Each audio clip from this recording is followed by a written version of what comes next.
Hey, thanks for joining me today. You know, 1 Chronicles chapter 12, verse 32 says the following. From the tribes of Issachar, there were 200 leaders. And then it goes on to say this. These men understood the signs of the times and they knew what to do. Now, there is no doubt that we're living today in times of uncertainty and times that are very confusing. And there are things that are happening right before our eyes on seemingly every front, culturally, economically, politically, educationally, and of course, spiritually. And no matter where you seem to look in any of those areas, things are in turmoil. And that turmoil is causing a lot of anxiety, a lot of frustration, and a lot of fear in people, both inside and outside the church. Well, the men of Issachar are commended in the scripture. Why? Because it says they understood the times in which they were living, and then it says they understood what they needed to do in those times. And I want you to hear that last piece. That is a powerful 1-2 combination that enabled them to have a great impact on the people of their day. You see, what our communities need right now is a modern day return, I believe, of the men of Issachar in the church. We need believers in our churches who not only understand what is happening in our world right now, but they also understand what needs to be done at this particular moment in history. Because we have lots of Christians that understand what is happening right now, but they're not sure what to do about it. Or worse yet, they're afraid or they're unwilling to do anything about it.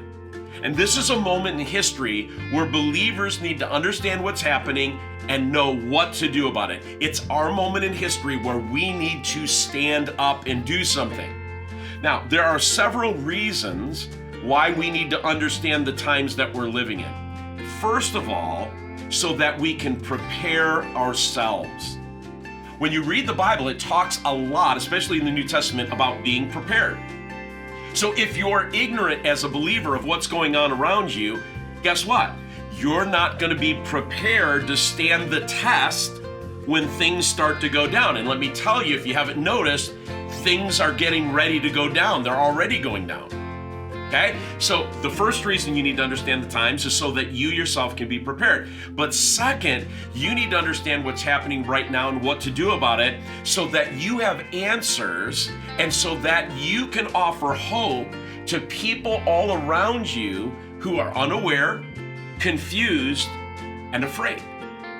Many people in our community right now know, they understand that things aren't right. They're not dumb. They feel in their spirit, they don't know what it is, but they feel like there's something about to happen.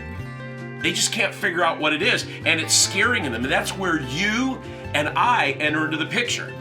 Listen to 1 Peter chapter 3, verse 15. It says, always be prepared to give an answer to everyone who asks you, so that you can give them a reason for the hope that is in you. And the hope that is in us is in Jesus, right? So get this. The men of Issachar were a great blessing to the people of Israel. Why? Because in times of uncertainty and fear, they understood what was happening and they knew what to do about it. So their leadership literally calmed people's fears, gave them hope, and guided them into truth. Our role as believers today in our communities is the same. We are to be people who calm people's fears, not instill more fear in them. We calm people's fears, we give them hope, and we guide them to the truth, who is Jesus. This Sunday, we are beginning a brand new series called Understanding the Times.